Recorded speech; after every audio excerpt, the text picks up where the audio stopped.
ایک نعرہ جس نے سندھ کی روح کو ہلا دیا، جو کھیڑے سو کھائے۔ سوچو تم روز کھیت میں محنت کرتے ہو مگر فصل کوئی اور ہی چرا کے لے جاتا ہے۔ یہ سوال جھوگ شریف میں ایک عام آدمی نے بڑے زور سے اٹھایا۔ اس کا نام تھا صوفی شاہ عنایت۔ اس نے اپنی زمین غریب کسانوں کو دے دی، سب مل کر کھیتی کرتے، فصل بنتی اور سب مل کر کھاتے۔ لیکن یہ نیا نظام زمینداروں اور امیروں کو بالکل پسند نہ آیا۔ شروعات میں انہوں نے صلح کا ناٹک کیا، قرآن اٹھا کر امن کا پیغام دیا، لیکن پیچھے چھپی ہوئی تھی ایک چال، ایک سازش، ایک دھوکہ۔ طاقتور لوگ کیسے چپ رہ سکتے تھے؟ ان کے دل میں یہ ڈر تھا کہ آج ایک عام آدمی نے یہ سوال اٹھایا ہے، کل کو پوری سندھ ہمارے خلاف نہ ہو جائے۔ تو کیا ہوا اس عام آدمی کے ساتھ؟ آج ہم سنائیں گے اس کی کہانی، وہ نعرہ، وہ لوگ اور اس نعرے کا انجام آخر کیا ہوا، آئیے جانتے ہیں۔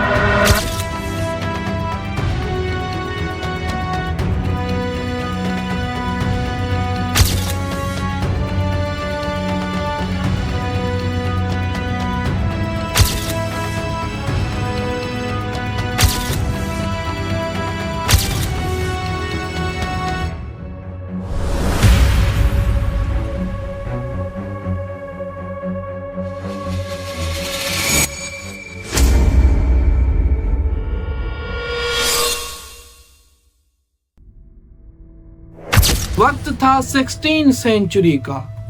سندھ کے گاؤں سکون میں نہیں تھے۔ زمین تھی، اپنے تھے، فصل بھی تھی، لیکن کسان کے ہاتھ خالی تھے۔ وہ دن بھر دھوپ میں محنت کرتے اور رات کو بھوکے پیٹ سو جاتے۔ کیوں؟ کیونکہ مالک زمیندار تھا اور اس کے اوپر بادشاہ۔ عام آدمی صرف حکم کی پاسداری کرتا تھا۔ اس دور میں سندھ میں کوئی سوچ بھی نہیں سکتا تھا کہ برابری کا کوئی نظام بھی ہوتا ہے۔ طاقت بڑے لوگوں کے پاس تھی، چھوٹے لوگ صرف حکم مانتے تھے۔ اس دور میں کوئی بھی حکم نہ ماننے کی حماقت نہیں کرتا تھا۔ مگر اسی زمین میں جھوگ شریف میں ایک لڑکا پیدا ہوا جس کا نام صوفی شاہ عنایت تھا۔ وہ ایک دینی خاندان میں اور علم والے خاندان میں 1655 کے آس پاس پیدا ہوا۔ وہ بچپن ہی سے عقل مند، ہوشیار اور انصاف پسند تھا۔ وہ بڑا ہوا اور اس نے دین تصوف کا علم حاصل کیا، لیکن اس کے دل میں ایک سوال تھا کہ دین صرف مسجد تک کیوں، زمین اور انصاف تک کیوں نہیں؟ یہی سوچ انہیں سب سے الگ بناتی تھی۔ جب شاہ عنایت نے اپنے آس پاس کے ماحول کو دیکھا تو غریب کسان اپنی محنت کا پھل نہیں پا سکتے تھے۔ وہ دن بھر دھوپ میں محنت کرتے اور رات کو بھوکے پیٹ سو جاتے۔ تو انہوں نے کہا کہ اگر اللہ سب کا مالک ہے تو زمین کچھ لوگوں کی کیوں؟ یہ ایک سوال نہیں تھا، یہ ایک بجلی تھی جو سندھ کے لوگوں کو جگانے کے لیے کافی تھی۔ پھر انہوں نے فیصلہ کیا کہ ایک نیا نظام بنایا جائے گا، برابری کا نظام، جہاں سب مل کر کھیتی کریں گے، نہ کوئی بڑا نہ کوئی چھوٹا۔ شاہ عنایت نے اپنی زمین غریب کسانوں کو دے دی اور سب مل کر کھیتی کرتے، فصل بنتی اور سب مل کر خوشی سے کھاتے۔ لوگوں نے محسوس کیا کہ یہ زمین ان کی بھی ہو سکتی ہے۔ ہر صبح لوگ ہاتھ اٹھا کر دعا کرتے کہ اللہ اس فصل میں برکت ڈالنا، اور برکت بھی ہوتی کیونکہ سب دل سے محنت کرتے تھے۔ اب جھوگ شریف ایک مثال بن چکا تھا۔ لوگ دور دور سے آتے تھے کہ نیا نظام دیکھا جائے کہ وہ کیسے کام کر رہا ہے، اور اسی گاؤں نے ایک مثال بنا دی، برابری کی مثال۔ لیکن یہ نیا نظام زمینداروں، امیروں اور فیوڈل ایلیٹس کو کہاں پسند آنا تھا۔ اس میں انہوں نے سوچا کہ اگر یہ پورا نظام پوری سندھ میں اور ان کے سبھی گاؤں تک پھیل گیا تو ان کا راج ختم ہو جائے گا۔ زمیندار اور یہ حکمران پریشان تھے کہ اب کیا کیا جائے، تو انہوں نے شاہ عنایت سے صلح کا ناٹک کیا، قرآن اٹھا کر امن کا پیغام دیا، لیکن پیچھے چھپی ہوئی تھی ایک چال، ایک سازش، ایک دھوکہ۔ لیکن اس کے بارے میں شاہ عنایت نے کہا کہ یہ زمین کا مسئلہ بالکل نہیں ہے، یہ انصاف اور ایمان کا مسئلہ ہے۔ اگر انصاف کے لیے آواز اٹھانا جرم ہے تو میں یہ جرم بار بار کروں گا۔ اور انہوں نے اپنے فیمس الفاظ کہے، جو کھیڑے سو کھائے۔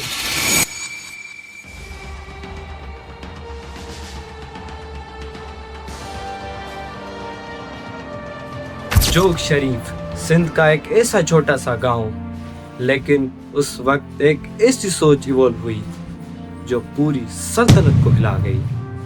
وہاں کے لوگ، خاص طور پر غریب کسان، پہلی دفعہ محسوس کر رہے تھے کہ زندگی صرف غلامی کی نہیں بلکہ صاف سے بھی ہوتی ہے۔ اور اس سوچ کے پیچھے صرف ایک نام، شاہ عنایت شہید۔ اس کا نعرہ تھا، جو کھیڑے سو کھائے، یعنی کہ جو اس زمین پر محنت کرے گا اسی کا حق ہے اس زمین پر۔ یہ نعرہ کسی جنگ کا پیغام نہیں تھا، لیکن انصاف کا تھا۔ لیکن جہاں پر انصاف ہوتا ہے وہاں پر ظلم ہمیشہ خوف کھاتا رہتا ہے، اور یہی خوف محسوس کیا اس وقت کلوڑا رولرز نے، جو اس وقت سندھ کے حاکم تھے۔ 1713 سے 1719 تک ہندوستان پر راج تھا مغل بادشاہ فاروق سیار کا، لیکن سندھ ایک ایسی دوری پر تھا جہاں پر مغل فوج ڈائریکٹ حکومت نہیں کر سکتی تھی۔ اسی لیے مغلز نے سندھ پر کنٹرول رکھنے کے لیے انہوں نے کلوڑا ڈائنیسٹی کو سپورٹ کیا، یعنی کہ کلوڑا رولرز مغلز کے لوکل الائز تھے۔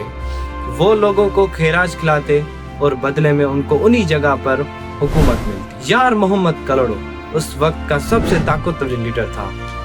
اس نے مغلز کے ساتھ فرینڈشپ قائم کر لی تھی۔ مغلوں کے لیے وہ ایک لویل حکمران تھا، اور یہی کلوڑن کے لیے مغلز ان کے لیے طاقت کا سہارا تھا، یعنی کہ ایک دوسرے پر فائدہ اور بھروسہ دونوں کا رشتہ تھا۔ اور جب شاہ عنایت کی تحریک اٹھی تو کلوڑا رولرز نے اسے سیدھا ایک خطرہ سمجھا۔ اس نے ڈائریکٹ مغل دربار میں ایک خبر لکھی، جوگ شریف میں ایک آدمی دین کے نام پر ایک بغاوت کھڑا کر رہا ہے، وہ لوگوں کو بادشاہ اور حکمرانوں کے خلاف کھڑا کر رہا ہے۔ اور یہ ڈائریکٹ رپورٹ پہنچی مغل ایمپرر فاروق سیار کو۔ تاریخی روایات بتاتی ہے کہ فاروق سیار نے ترنت ایک فرمان جاری کیا، جو کہ اس فتنے کو ختم کرو جو اس سوچ کو پھیلا رہا ہے، یعنی کہ حکم مغل بادشاہ کا اور ایکشن کلوڑا حکمرانوں کے لیے۔ جب میاں یار محمد کلوڑا نے مغل بادشاہ فاروق سیار کو اطلاع دی کہ سندھ کے نیچے ایک فقیر شاہ عنایت لوگوں کے دل جیت رہا ہے اور لوگ زمینداروں سے آزادی چاہتے ہیں، تو دلی کے تاجدار کے لیے یہ ایک بڑا خطرہ تھا۔ اس وقت مغل سلطنت کمزور ہو رہی تھی، نارتھ میں مراٹھے اور سکھ ابھر رہے تھے اور اندرون ہند میں بغاوت کی ہوا چل رہی تھی۔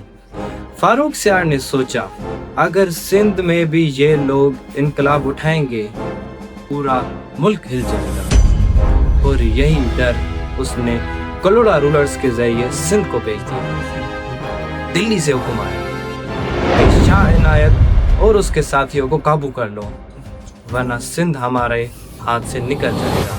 یہ حکم ملتے ہی یار محمد کلوڑا نے سرداروں کو اکٹھا کیا۔ ٹھٹا کے گورنر نواب اعظم خان اور کچھ طاقتور پیرس اور زمیندار سب مل کر ایک بڑا لشکر بناتے ہیں۔ ان کا مقصد صرف ایک تھا کہ شاہ عنایت کو مٹا دینا، تاکہ کوئی مزدور یا کسان کبھی بھی ہمارے برابری کی بات نہ کرے۔ لشکر نے جوگ شریف کا گھیرا ڈال دیا۔ کلوڑا اور مغل فوج لگ بھگ 6 سے 8 ہزار ٹرینڈ سپاہی پر مشتمل تھی، جن کے پاس توپیں، تلواریں اور گھوڑے تک تھے۔ شاہ عنایت کے ساتھ لگ بھگ 2000 کسان اور فقیر تھے جن کے پاس صرف ہل، بیلچہ اور ایمان کی طاقت تھی۔ ایک طرف فوج تھی اور دوسری طرف محنت کش لوگ، لیکن یہ کسانوں نے 4 مہینے تک سینہ تان کر مقابلہ کرنے کی سوچ کی۔ جوگ کے کسانوں نے کہا کہ ہمارے پاس تلوار نہیں لیکن ہمت ہے۔ عورتیں پانی لے کر مورچوں تک گئیں، بزرگ دعا کرتے رہے۔ صبح کا وقت تھا، جوگ شریف کے آس پاس صرف دھند ہی دھند تھی اور ہوا میں ایک خاموشی۔ پھر دور سے توپوں کی گونج سنائی دی۔ مغل اور کلوڑا فوج نے جوگ کو گھیر لیا۔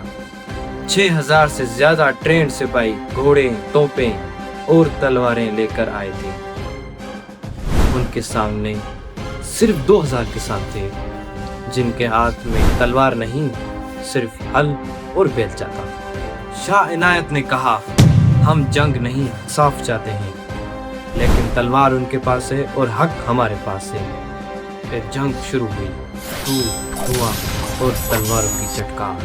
کسانوں نے اپنی زمین بچانے کے لیے اپنی جان دے دی اور عورتیں زخمیوں کو پانی پلاتی رہیں۔ بزرگ دعا کر رہے تھے۔ 4 مہینے تک جوگ نے فوج کا مقابلہ کیا، لیکن آخری دن جوگ گر گیا۔ مغل کلوڑا فوج نے سوچا کہ یہ فقیر اور اس کے کسان 2 دن بھی نہیں ٹکیں گے، لیکن ان کا ایمان تو پہاڑوں سے بھی زیادہ مضبوط تھا۔ جب توپیں تھک گئی اور تلواریں بھی بے اثر ہو گئیں تو کلوڑا چیف یار محمد کلوڑا نے ایک بڑی چال چلی۔ اس نے شاداد خان ٹالپور کو قرآن لے کر شاہ عنایت کے پاس بھیجا۔ پیغام تھا، امن چاہتے ہیں، صلح کرتے ہیں۔ شاہ عنایت جو جنگ نہیں چاہتا تھا وہ صلح کے لیے مان گیا۔ وہ اپنے چند سپاہیوں کے ساتھ یار محمد کلوڑا سے ملنے گیا، لیکن یہ امن نہیں تھا، ایک جال تھا۔ شاہ عنایت کو ٹھٹا لے جایا گیا، وہاں پر مغل گورنر کے سامنے پیش کیا گیا۔ کسی کورٹ میں کوئی صفائی کا موقع نہیں ملا، صرف ایک لکھا ہوا حکم سنایا گیا، یہ فقیر لوگوں کو بغاوت سکھاتا ہے، اسے سزا دی جائے۔ اور پھر 7 جنوری 1718 شاہ عنایت کا سر قلم کر دیا گیا۔ جب شاہ عنایت کو قتل کے لیے لے جایا گیا تو انہوں نے اپنے جلاد سے کہا، تم نے مجھے وجود کے زنجیروں سے آزاد کیا ہے، اللہ تمہیں دنیا اور آخرت میں برکت عطا فرمائے۔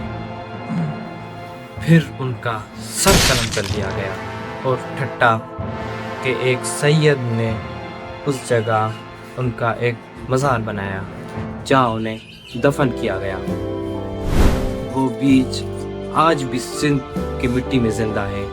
کلوڑا اور مغل سمجھتے تھے کہ انہوں نے بغاوت مٹا دی، لیکن اصل میں انہوں نے ایک نئی سوچ پیدا کر دی۔ شاہ عنایت شہید نے سب کو ایک سبق دیا کہ حق کی راہ مشکل ضرور ہوتی ہے، لیکن اس راہ پر جو قربانی دیتا ہے وہ مر کر بھی زندہ رہتا ہے۔ مشہور پاکستان ہسٹورین ڈاکٹر مبارک علی کے مطابق شہید شاہ عنایت کی موت اصل میں ایک سماجی اور معاشی انقلابی تحریک کو دبانا تھا۔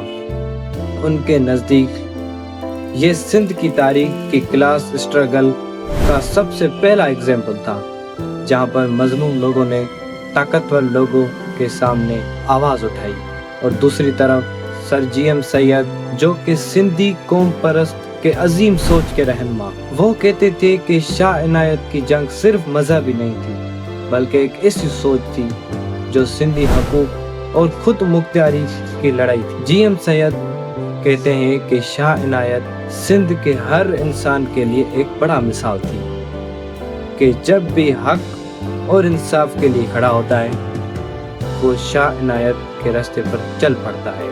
اور دوسری طرف سید ثابت حسن اپنے کتاب نوید الفکر میں صوفی شاہ عنایت پر ایک بڑا چیپٹر لکھا جس میں انہوں نے اسے سندھ کا پہلا صوفی سوشلسٹ کہا، اور شاید یہ ان کا سب سے بڑا تعارف ہے، ایک صوفی اور انصاف پسند جو زمین کے لیے نہیں بلکہ انصاف کے لیے شہید ہوا ہے۔ شاید کچھ لوگوں کو اس ویڈیو پر اعتراض ہو سکتا ہے، لیکن شہید شاہ عنایت کی تحریک پر اعتراض نہیں ہو سکتا۔ ملتے ہیں آپ سے اگلی ویڈیو میں، تب تک کے لیے اللہ حافظ۔